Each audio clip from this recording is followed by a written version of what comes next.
passe. On est très heureux d'accueillir dans cette émission quelqu'un qu'on aime beaucoup, qui s'est illustré cet été encore au moment de l'éclipse, que vous avez tous admiré, qui vous a passionné. Il s'agit de Laurent Broumette, qui viendra régulièrement dans cette émission nous parler des objets qui ont marqué ce siècle, puisqu'on est à la veille de l'an 2000. Alors, pourquoi nous intéressons-nous autant? Bien parce que les Égyptiens ont été parmi les premiers à calculer le temps. Alors, Laurent s'intéresse ce matin à quelque chose qui orne souvent notre poignet.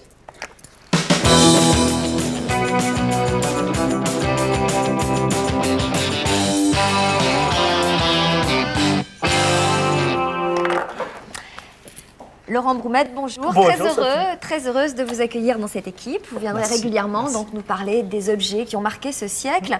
Pourquoi donc ils ont inventé quoi les Égyptiens? Beaucoup de choses. Dans le domaine de l'heure. Beaucoup de choses. Je crois que c'est les premiers à avoir fait un cadran solaire. Ils ont inventé la clepsydre, c'est-à-dire ce vase avec un petit trou où l'eau s'écoule lentement, qui permet de compter les heures. Mais ça vous connaissez, vous avez tous vu dans Fort Boyard, voilà. la fameuse clepsydre. Hein. Immanquable. Alors aussi, ils ont surtout inventé le découpage du jour et de la nuit en 12 heures. Et je pense que tout ça, c'était, Violaine, j'espère que vous n'allez pas me contredire. Non, je vous écoute, c'est tout à fait exact. C'était pour mieux calculer les creux du Nil. Hein. Absolument. C'est-à-dire qu'en fait, la seule différence que l'on ait aujourd'hui, c'est qu'on a 4 saisons alors qu'ils en avaient 3. Donc, modulées évidemment par rapport à l'inondation du Nil. Alors, lesquelles donc, vous avez... la saison de l'inondation du Nil, la saison des semailles et la saison des récoltes. Point. Mais ils avaient aussi donc 12 mois. Oui. Ils avaient donc, comme vous le disiez très bien, des heures, 12 heures du jour, 12 heures de la nuit. Par contre, ils ne connaissaient pas ni les minutes ni les secondes. Non, et les heures n'étaient pas égales le jour et la nuit, je crois. Et les heures n'étaient pas tout à fait égales le jour et la nuit, vous avez raison. Elles étaient plus longues la nuit?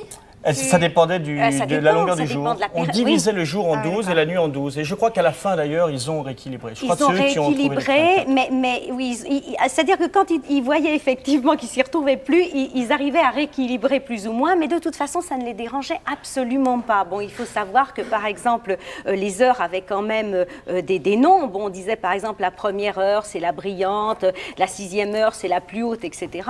Et donc, quand ils se donnaient rendez-vous, tout simplement, ils disaient, voilà, vers la brillante, on se retrouve. Ouais, donc c'était tout à fait charmant. On va avoir des images, Laurent. Oui, je crois que vous nous avez apporté des images d'un temple. C'est là où il y a le premier... D'une tombe, de la tombe de Senmout, qui est juste à côté du temple d'Hatchepsout qu'on a vu tout à l'heure, qui sont formidables. C'est le premier plafond astronomique égyptien qui date de 1463 avant Jésus-Christ, parce qu'on a pu... Vous voyez les heures qui sont représentées par ces disques circulaires, donc divisés en 12, et toutes les planètes y sont représentées. C'est extraordinaire parce que les premiers calendriers, les premiers plafonds astronomiques que l'on ait à Babylone datent du XIIIe siècle. Donc c'est antérieur. Donc ça, c'est un document assez exceptionnel. Oui.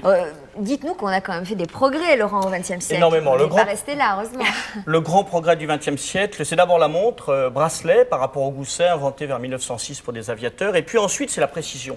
Et ça, c'était apporté par la montre à quartz. Pour qu'une montre fonctionne, il faut qu'au milieu, il y ait une sorte de diapason, comme pour le donner le la à un piano. Il faut que ça vibre.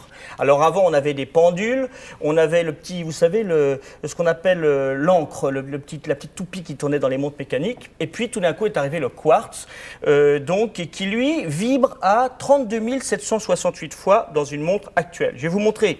J'ai retrouvé dans un tiroir une vieille montre entièrement dédinguée, complètement démontable et cassée. La voilà, mais dedans, regardez avec ma petite paluche ici. C'est une petite caméra, voilà. Alors ici, à l'intérieur de la montre. Voilà, il faut une pile parce qu'il faut bien alimenter. Ici, il y a un petit barreau, c'est le quartz, et puis il y a tout un système électronique pour faire tourner un moteur. Alors, comment ça a été inventé ce quartz? Eh bien, évidemment, ça date pas d'aujourd'hui. Le quartz, je vais le montrer.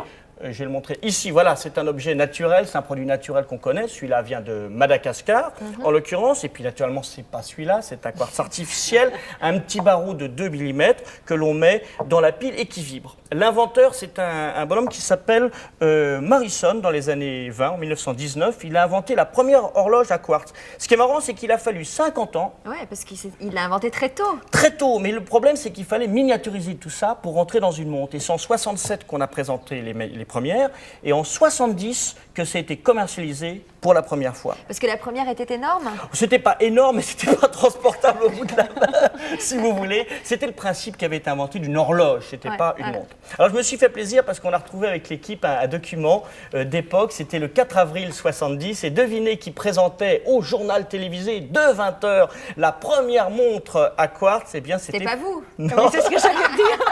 Donc j'avais 16 ans. Mais ça, c'était François de Closet, déjà tout jeune. Alors malheureusement, on n'a pas son image. Il devait commenter comme nous en direct. Mais on a ce petit reportage qui est fabuleux parce qu'on démontre, comme le dirait Charles Trenet, ce qu'il y a à l'intérieur de la noix de métal. Regardez. Voilà, alors d'abord le look, vous voyez, le look de la montre. Ça, c'est donc la montre ouverte par rapport à une montre mécanique, vous voyez, vous voyez la petite encre qui tournait dedans. Ça, on était fiers de montrer la miniaturisation d'électronique fabuleuse. Je sais si on a fait des progrès depuis. Et puis, on va mettre en place les différentes composantes. Voilà la partie mécanique. Le quartz avec également un petit microprocesseur qui, lui, va permettre de décomposer les 32 000 vibrations en la vibration d'une semaine. D'une seconde, pardon. Le moteur qui fait tourner les aiguilles. Et voilà, et vous avez la montre qui va être assemblée.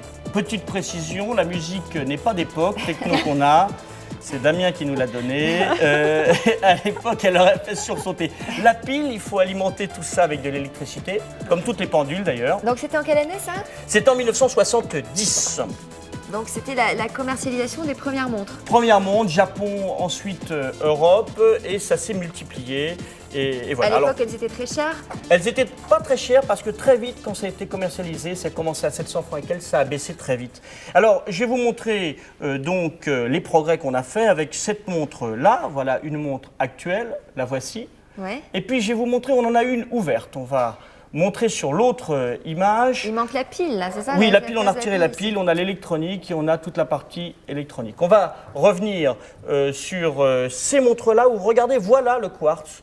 Ici, je vais le montrer. Voilà, c'est la partie électronique. Le cœur de la montre, il est là. On a fait des progrès également, bien entendu, dans l'étanchéité. On a fait des progrès, la montre étanche date de 1926. On a fait des progrès dans les piles également. Parce que il faut savoir qu'il y a des métaux lourds et qu'on essaye, toutes les piles qu'on rejette dans la nature, c'est pas forcément bon. Alors on pense pour le futur à des piles rechargeables. Et puis surtout, on a fait des progrès dans la commercialisation. Les prix ont considérablement baissé. C'est devenu un objet de grande consommation. Et naturellement, le look, le design s'y est mis.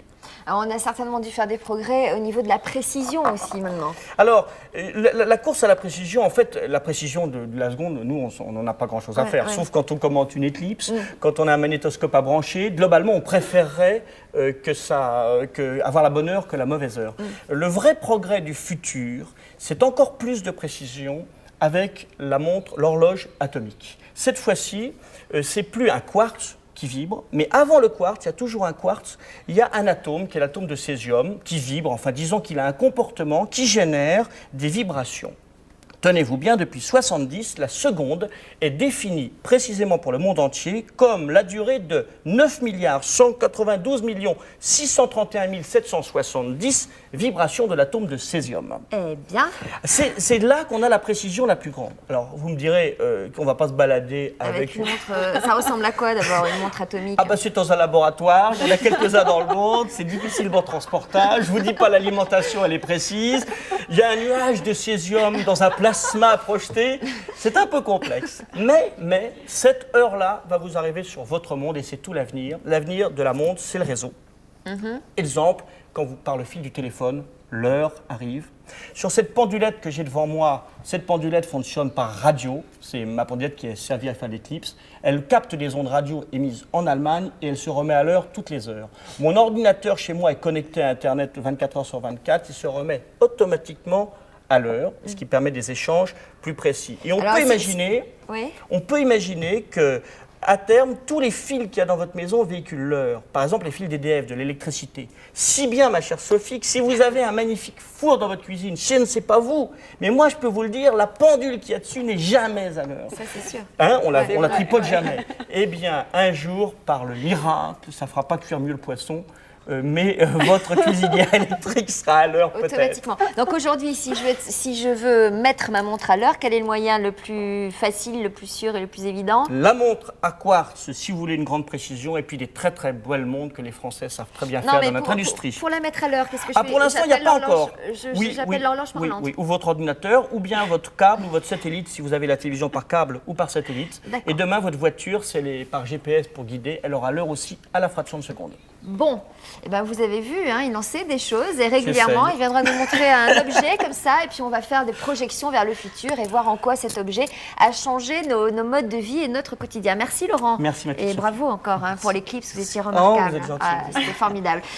Violaine Vanoyac, merci d'être venue nous voir Merci ce à vous. matin. On a appris des choses passionnantes. Vous allez repartir en Égypte là, très bientôt. Oui, je repars très très bientôt et pour 3 mois. À oui, la recherche de quasiment. la momie d'Hatchepsout. À la recherche de la momie d'Hatchepsout. Sauf que je reviens quand même très très souvent à Paris. Vous savez, je fais beaucoup de voyages, mais je suis souvent là aussi. Et on va s'y voir, je suis Bon, sûr. donc, On je va s'y rappelle- rencontrer. je On s'est rappelle, déjà donné rendez-vous. Ah bon Ouais. Bah, ça va vite dans cette émission. Il est bien, c'est la première fois qu'il vient, il a déjà donné des rendez-vous. Tout va bien pour vous, bien. ça va. Donc, je rappelle les références de votre livre, Les histoires d'amour des pharaons. Alors, il y a 3 tomes, 1, 2, 3, chez Michel Lafon. Donc, lisez cela, c'est absolument passionnant. Merci d'être venu nous Merci. voir, en tout cas, ce matin.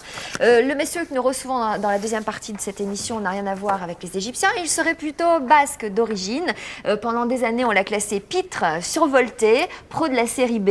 Et aujourd'hui, on le découvre, ou on le redécouvre plutôt, à l'affiche d'une pièce de théâtre intitulée La